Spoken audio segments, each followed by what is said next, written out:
Hello, everyone. Welcome to our Facebook Live. So I'm Kate, and I'll be here to kind of ask all your questions to Emma and Neil at the end of their talk. So please do comment below with any questions you might have for them, and we'll try and answer as many as possible that we can at the end of this call. So yes, without further ado, I will hand over to Neil and Emma. Thanks, Kate. Yep. So we're just going to have a quick conversation around moving more and exercise and some of the barriers and hopefully some solutions as well.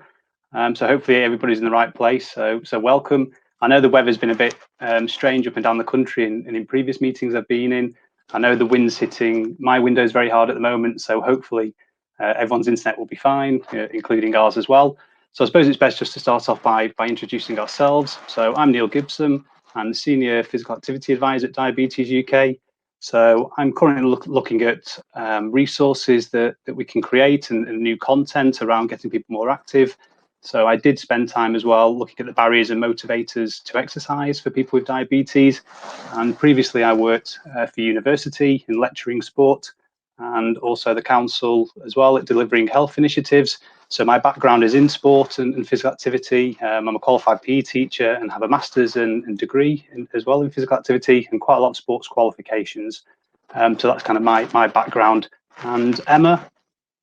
Yeah, hi everybody. Thanks for joining us today. So I'm Emma Elvin. I'm a senior clinical advisor at Diabetes UK. I'm a registered dietitian. I've worked with people living with diabetes both in the NHS and while at Diabetes UK.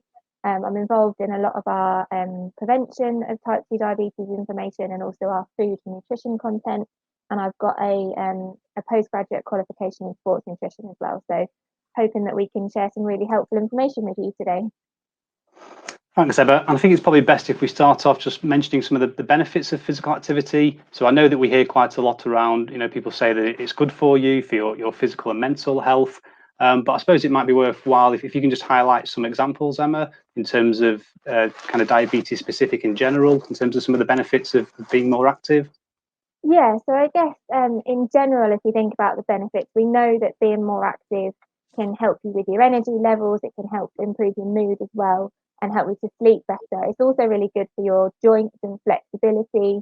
And then I suppose if we think about the diabetes specific benefits, we know that being more active can help you use your insulin better, so it increases insulin sensitivity, and it can also help reduce your risk of diabetes complications because it can help you look after things like blood pressure as well as your blood fats, your cholesterol and your blood glucose levels as well. And we know for people that might be at risk of type 2 diabetes, if you're less active or you're sedentary, so you don't move very much, that can independently be associated with an increased risk of getting type 2 diabetes as well. So there are lots of benefits of being active. Great, thanks, Emma. And I should just mention as well, if people want to make some comments in the chat throughout the session, feel free to, and we should have time at the end to answer them. And if we don't, we'll make sure we put them up online for you as well. So feel free to type things in. I think, one of the key things there that you mentioned, Emma, was around being less sedentary. And I think, one of the things I always say to people is try not to think around, the term exercise, but try and think of it more as physical activity or moving more or getting more active. So where I think some people, especially if they're new to exercise, one of the demotivating things can be around, the word exercise gives negative connotations. It can remind people of some negative experiences of PE lessons, of when they've gone for a gym session or trying to join a sports club.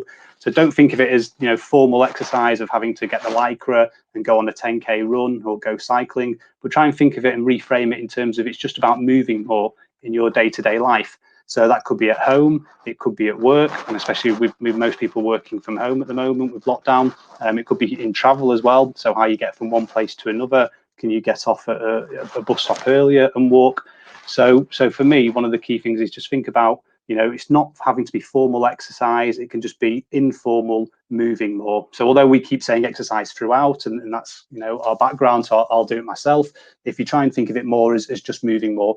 So a prime example might be, and you can try this at home, if you just start moving your wrists around in a circle, you can do this for as long as you want. You can do it for the whole, talk that we're going to do. You can do it in between work sessions, especially if you're not on camera. You can do it after different meetings. If you want to do some shoulder shrugs, we can't see you, so feel free to do that. If you manage to do that for most of the meeting, you have just done 20-30 minutes of exercise. And if I told you before we'd started this session that you'd be doing some exercise, you might have said, no chance, I've not got time, I can't do it.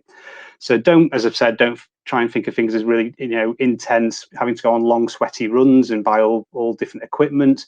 Just by moving more, if you can start punching forwards or punching up in the air, if you're walking at the same time, you are doing exercise. And if you're doing a walking march while you're sat down, and it could be watching the TV, it could be as I'm talking now, you are doing upper and lower body exercises. So just try and not be intimidated by the word exercise, but just think about it in terms of moving more.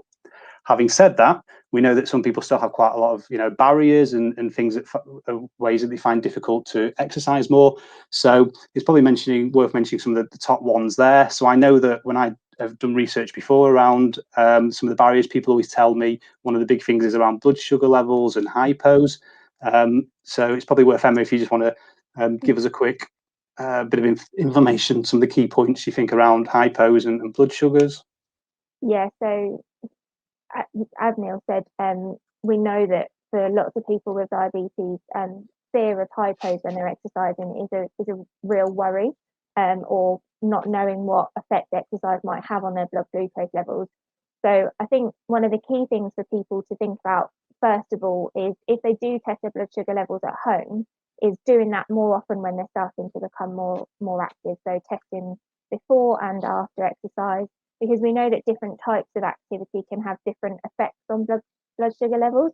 So, for example, if you were doing some more kind of low intensity activity, maybe that's walking or jogging, that tends to make blood sugar levels go lower. Whereas if you were doing something that was higher intensity, perhaps even sprinting or something with weight or like a HIIT type class, that can push blood sugar levels up for some people as well. So it's not necessarily that all types of activity will have the same effect. So learning more about how it works for you is really helpful. And also I would say around kind of fear of hypos, is if you test your blood sugars before, so you know what's happening, you can then treat any hypo and delay your exercise if you need to before starting. So you've treated that hypo, but also things like carrying hypo treatments with you, telling someone that you're going to do some exercise, or even going with someone now that restrictions are starting to ease a little bit, and also maybe carrying some diabetes ID as well, can all kind of help to relay that kind of anxiety around hypos. And I would encourage people to speak to their healthcare teams before starting any new kind of exercise or physical activity program to see if there's anything that can be done around managing your medications like insulin around exercise, because sometimes reducing the doses before exercise can help with managing blood sugar levels as well. It's equally for high blood sugar levels. If your blood sugars are high before doing exercise, you might need to make some adjustments before you start. And particularly if your sugars are very high, it's important to make sure that you're still checking for things like ketones. But all of these things you can discuss with your diabetes healthcare team and see if there's anything you can do around managing your medications when you're doing more exercise. Yeah, I'm glad that you actually mentioned about blood sugars going up as well, because I think that's one of the ones that often confuses people and with certain activities. And then you have the kind of what I'd call the kind of odd sports as well in terms of the effect they might have. So I know an example I use from when I've spoken to people before about this is golf, which especially if you play like me, it's a lot of walking because I'm zigzagging across the fairway and taking so many shots. So you'd expect your blood sugars to lower, but at the same time, because you're doing these anaerobic movements where powerful explosive hits where you're teeing off, and if you're doing a lot of really heavy hits, it's more likely to it often goes up as well, and it kind of messes up people that especially the golfers out there often get kind of mixed results a lot of the time, and especially if you're in a tournament or if you're playing even amongst friends and everyone's watching your shots and especially your tee shots, and that stress as well ends up in increasing through through the stressful situation. So I know things like golf and boxing is another one where it can have, really strange impact. So yeah, would you suggest that it's just worth checking, or that kind of shows why it's worth checking, especially if you're new to those kind of activities? Yeah, absolutely. And one of the things that I've heard about quite a lot, because we have, things like our fundraising events and things like that, and it's actually that kind of competitive nature of some types of sports and activity that can raise your your stress hormones, if you like, make you feel a bit anxious because you're going into sort of more of a competition kind of situation. And those sorts of things can actually, those sorts of hormones can push your blood sugar levels up as well. So, if you are in that kind of situation where you get quite competitive around sport, then it's definitely worth seeing if that's having an impact on your blood sugars as well, and testing a bit more often around that too. Perfect. Yeah, it's probably just worth mentioning as well. Have you got any thoughts around kind of coronavirus? And because I know that's something we get asked a lot. Yeah, so obviously it's on people's minds at the moment, and the most important thing for people with, for everybody and for people with diabetes, is making sure that you're continuing to follow the rules around social distancing. So if you are starting to go out and do more exercise, make sure you're still within those guidance around social distancing. You're washing your hands regularly, wearing masks where you need to as well. And for people with diabetes, taking up your offer of vaccine as well, because that's going to be one of the key ways of protecting yourself from the virus. And we've done a couple of other Facebook Live events on coronavirus, so you can have a look at those on our Facebook page. And we've got lots of information on the website as well for people that want to find out more. Great. And I know one of the things that I always get asked a lot, especially when I talk about physical activity and exercise, is always around nutrition and what to eat kind of before, during, after physical activity. So it'd be great if I could just ask you, to just briefly give some of your kind of advice around that, because I think it'll be a great opportunity having a registered dietitian here to just give a kind of brief overview of some of the things you think are the most important kind of key points to remember. So I think generally for people that are just starting to get a bit more active, the thing to keep in mind is that while you're doing more exercise, it's also important to continue with your healthier food choices. So a good starting point for that is that we have our 10 healthy eating tips for people with diabetes on our website. And there are 10 key things for people to kind of think about when they're making food choices to make those choices healthier, to help both manage blood glucose levels, but also reduce the risk of complications as well. So they help manage blood pressure and blood cholesterol levels as well. So that's going to be things like choosing whole grains, making sure you're eating plenty of fruits and vegetables, and going for making sure you're not eating too much salt, and going for kind of the leaner sources of protein. So continuing with healthy food choices is important. Some people, kind of depending on what their blood sugar levels are doing around exercise, might need to have a snack before or after. Not necessarily everybody, but some people might need to have something that contains starchy carbohydrates, depending on their blood sugar levels. So it might be something like a sandwich or some toast, or a banana, piece of fruit, some yogurt, something like that as a snack. And also, I would say, kind of after exercise, if you're starting to build that exercise up and doing longer sessions, the meal or snack afterwards, you want to have a combination of carbohydrate and protein to just sort of help your muscles recover. So you'd be looking for some whole grain carbs, whether that be brown rice or pasta, or whole grain toast, but combining that with some protein like chicken or fish or beans and pulses, just to get you some protein to help your muscles recover. Great. And what are your thoughts around the diabetic foods, things that are marketed as diabetic foods? So I know especially online, or even in some, if you're going for sports supplements that people often use. What are your thoughts on the things marketed for diabetics? Yeah, so hopefully there has been a change in the law, so hopefully there shouldn't be too many products that actually use the term diabetic on the labels, but it does happen, and our advice really would be to try and avoid those products that are specifically kind of marketed as diabetic friendly. They're not generally a healthier option. They tend to be just as high in fat and calories. They can also, depending on what ingredients are used in there, they can also upset the stomach sometimes. And they tend to be quite expensive, because using that kind of diabetic terminology is used as a marketing term, and it tends to be making the products more expensive.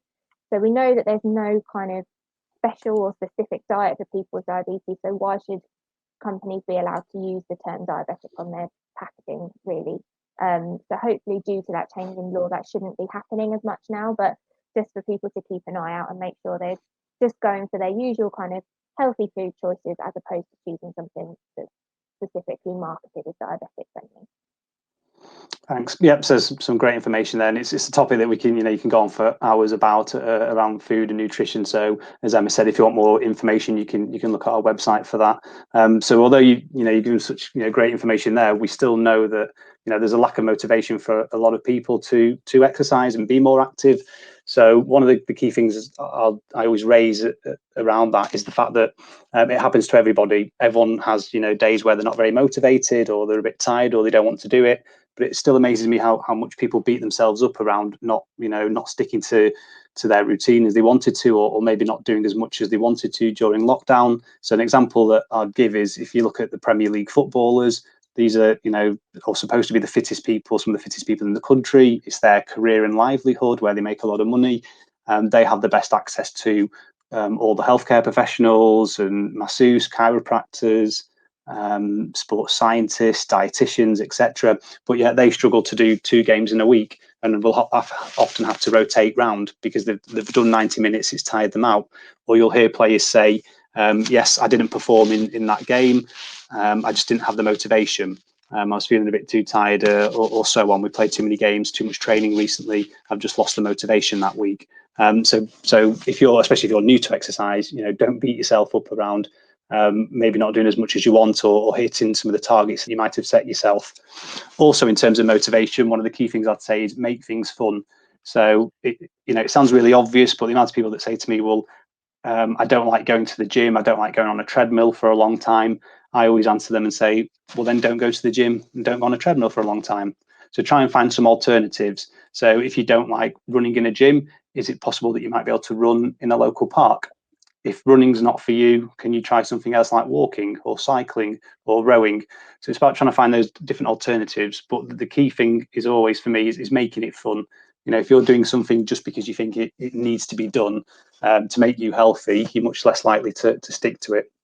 So with that as well, it's about variety. So try and vary things up.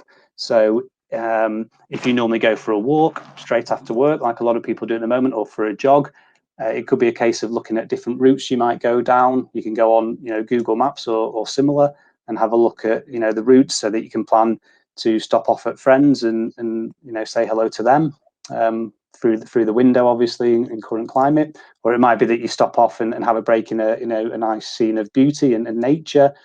It could be the distances vary, the terrain that you're going over varies. So try and create different variety in what you're doing. With that as well, I'd say try and be creative. So when I mentioned before about not think about it as exercise, think about it as moving more, and that can be done at home, at work, or when you're traveling. Here's where you can be as creative as much as you like. So it could be a case of, while the kettle's boiling, every time the kettle boils for your cup of tea, can you be moving on the spot? Or doing some sort of different exercise, or some sort of movement. It could be, as I showed you before, while you're sat down, can you be moving your arms or your legs? So it's about putting creative touches in there. So one I recommend to people is, during TV adverts, can you do some sort of walking on the spot, or some sort of stretches, or whatever's appropriate to you? It could be jogging, it could be an exercise bike, whatever it is in your house. Can you do that during the advert and during the advert breaks? And that leads on to my next point around routines. So can you build that into some sort of routine? So if Monday night is soap night or quiz night, whatever you're into, you'll know when the set adverts are. You know that you can plan in time then to do some sort of workout in between them. And then also with the routines, if you're much more likely to stick to it if you go for a walk straight after work, if you have your trainers ready in a bag, and any safety precautions that you need in a bag ready before you go out, you're much more likely to stick to it. So you don't have to have a routine, and you can do the same thing all the time. It's whatever works for you. but a lot of people do tell us that having those routines and trying to make things a bit varied and creative really helps them. Another thing would be around goal setting. So can you set yourself some goals, and it might be that you journal what you're doing. And we have on our diabetes and exercise webpage, we have a guide that you can use that helps you journal what you're doing. There's also different apps that people find useful, such as a step counter that you can download to see how many steps you're doing. So there's lots of different choices around apps and wearable technology. There's also the online groups and activities like Zoom or YouTube that you might find useful, and literally just type in the search engine some of the activities that you might like to do at home, and you can follow these videos with friends and so forth. After lockdown, there'll be community sessions up and running, and I'm sure a lot of them will start to do free trials and cheap trials, etc. So my suggestion there would be, before you even join, if you're a bit nervous about going to them, is just turn up to the venue first without doing the session, and just see if it's something that you like the environment. So get used to the other people there, the instructors, and so on, and just have a look round before you actually go to your first session. Might help with motivation. And then finally, there's the social aspects as well. So try and go with friends and family. We know that works for people. It could even be neighbours. So if your neighbour has a dog or pets that you can go out and walk, ask them, can you go for a walk with them? And you're much more likely to stick to that if it's in your routine. And you'll find that people are happy to share the dog walking with you, because it's safety in numbers, especially at night. And it's also someone a bit social to go with.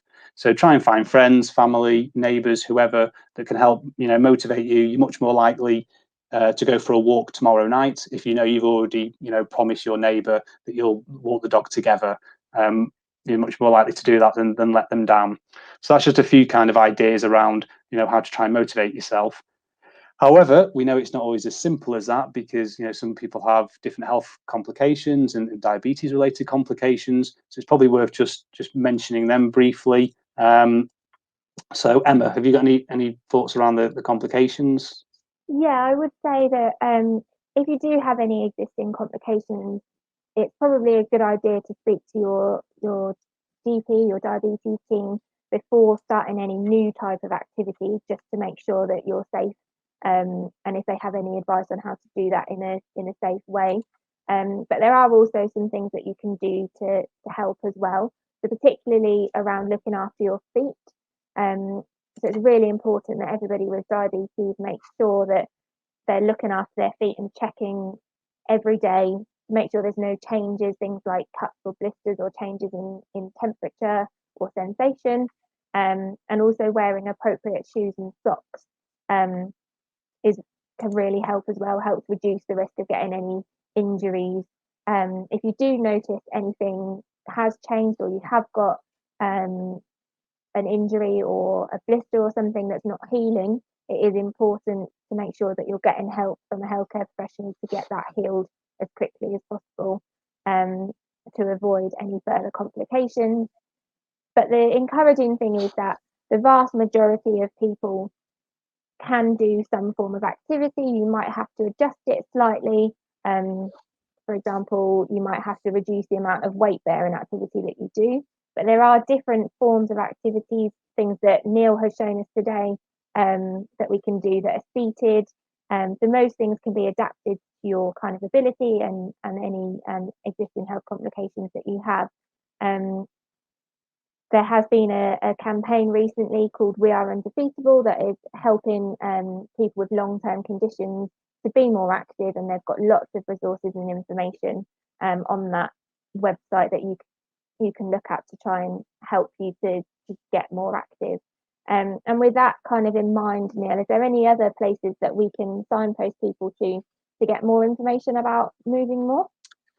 Yes, I'll quickly mention a few, just 'cause I'm conscious of the time. But it's one of those questions that comes up all the time of where do I, especially if you're new to exercise, where do I start? How do I start? I'd like a bit more information. So I think one of the best places you can go to is the Diabetes UK website. So we'll put the links in the chat somewhere for you to be able to click on.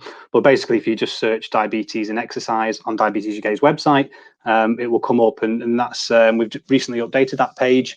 But that will give you links as well from that page to other parts around exercise that you'll might find useful. So we have a page on blood sugar levels and the advice there. We also have a moving more guide that you can download, which I mentioned before, which is, gives you a chance to journal what you're doing, and you can see your progress over time, and gives you some top tips as well, and things that we think are most relevant. That can be downloaded in our shop as well for free. And then from that, we also have the links from our website to pages such as diabetes and walking, diabetes and swimming.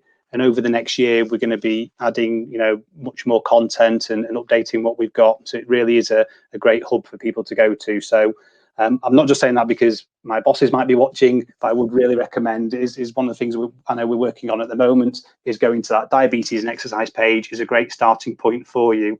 Also, if you're completely, new to exercise, we have a Physical Activity Helpline Advisor. So that's for people who are literally doing, nothing in terms of exercise and really don't know where to start. So if you feel, hardly doing any exercise at all, they can be a useful person to contact as well. I should just finish as well by saying it would be really great where if you can send in any pictures of anybody that's doing some great and exercises that are varied and creative, etc. We'd love to make a nice collage of them. So if you want to send any pictures of some of the great things that you're doing, some success stories, you can do, and we'll put that link in the chat. So that's Live Well, Move More at diabetes.org.uk. So they're kind of the main places I would signpost people to.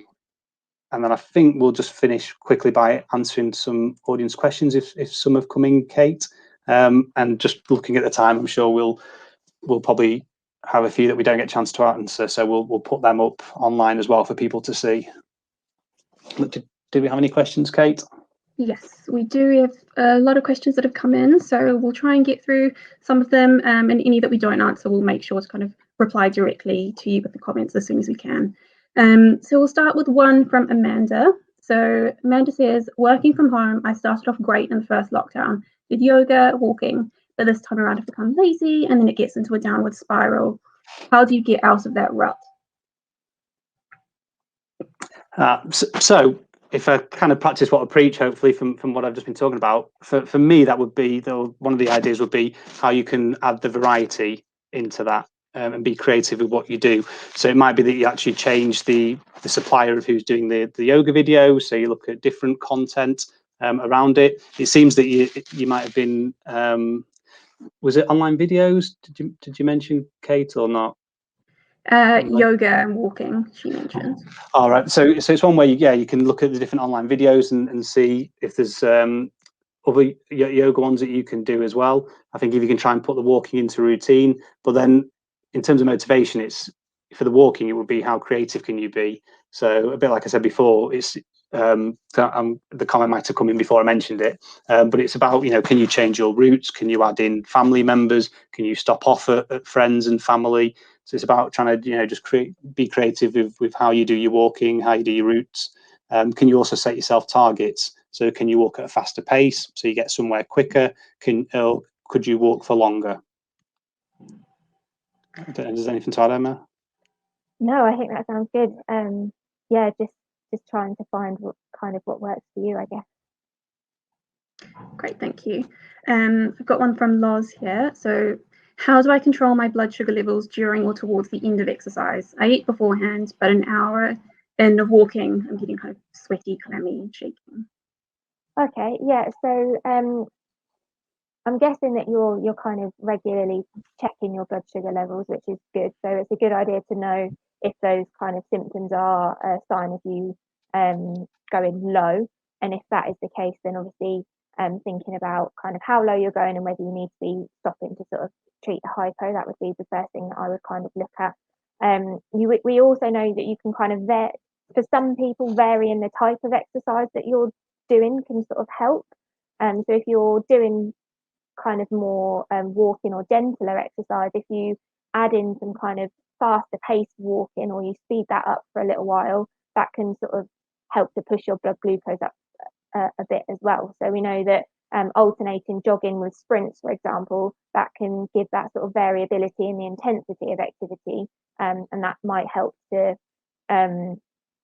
just push your blood sugar levels up a little bit as well if you're doing more of the kind of sort of lighter activities.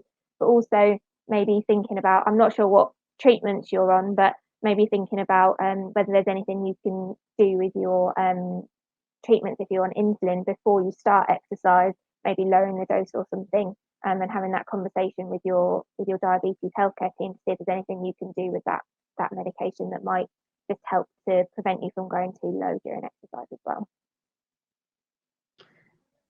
Great, thanks, Emma. There's one here from Sheila. So she says, my blood sugar rises with intense exercise, then drops hours later. Can I prevent this from happening in any way as I go from hyper to hypo every time? Yes, so that's another thing with activity is that I mentioned that it can make you more sensitive to insulin, and actually that effect can last for several hours after exercise. So even sort of 24 to 48 hours after doing exercise, people can see that they're at a higher risk of hypo still. So something that you can, obviously it's important to continue testing your blood sugar levels, but something else to do is think about, depending on whether you use insulin injections or if you use a pump, say if you're using an insulin pump, it might be thinking about what your temporary basal rate is, and if you're on injections, maybe thinking about if you can adjust your doses of your insulin around the exercise. But obviously these are all things, they do take a bit of kind of trial and error, but they're also things that you need to think about discussing with your healthcare team as well, because they might have some kind of specific advice depending on the therapy that you're using. Thank you. We've got one from Michelle who says, can I ask, should my son do PE? He was only diagnosed a few months ago, but goes into hypos, kind of walking the dog or walking around a supermarket, or should he kind of slowly build up to it? I guess it kind of depends on, I think the important thing is having a good kind of conversation with the PE teacher, and making sure the PE teacher is aware of your son's diabetes and how he manages it and what to look out for in terms of any symptoms that he might have when he does have hypos. So the teacher can kind of help him to make sure that he's checking his blood sugar levels and knows what sort of treatments your son uses for his hypos and things as well. We wouldn't want, children to kind of not be part of that sort of PE social kind of environment, but obviously you need to kind of take that decision on your own basis and sort of think about what types of activities they might be doing in PE, and perhaps try out a few different things at home first, so you know what sort of effect the different activities have on your son's blood glucose levels before he goes into sort of doing that at school. But definitely having a good relationship with a PE teacher, so they can support in helping sort of look after blood glucose levels and be aware of having hypo treatments and stuff available would be my advice as well, I would say. Great, thank you. We'll see if we can do a couple more. So I have another question here from Michelle. So she says, I've sat at a desk all day during lockdown and it's causing kind of feet and ankle swelling. Is this a side effect of insulin, or is there a best activity to help that? It's not. I would probably suggest that if you think it might be linked to your insulin, then perhaps talking to your doctor or nurse about that. And certainly if you are having symptoms of swelling around your feet and ankles, it might be worthwhile looking at if you're on any other medications that might be causing that as well. There could be some different sorts of seated exercises that might help, but my first port of call would probably be finding out if there is any sort of medical reason why that is happening. So I would be looking at kind of making an appointment with your healthcare team. Great, thank you. We'll do one more. So I've got one from Mike, which is similar to one that we spoke about before. but it's to do with how do I start moving again if you've started and then lost momentum. So Neil, this kind of touches on what you were talking about earlier, I think. Yeah, and although it's easier said than done, I think, again, it's the enjoyment thing, of trying to find something you enjoy. And I say that because a lot of people seem to start from a point of, I know exercise is good for me and I want to move more. And I've read online or in the latest health magazine, etc., that X, Y, and Z are the best exercises to do. And then people kind of get a bit blinkered into thinking, well, that's what I need to do. So I've been told that I'm trying to think of something that's really helpful. Swimming's a great example. Really, when the pools reopen, really good exercise for people to do, especially if you've had certain injuries. But then if somebody said to me, but I just don't enjoy swimming, and I'm petrified of the water, or getting in my costume, etc., then I would say, well, then don't do swimming. Try and find something else.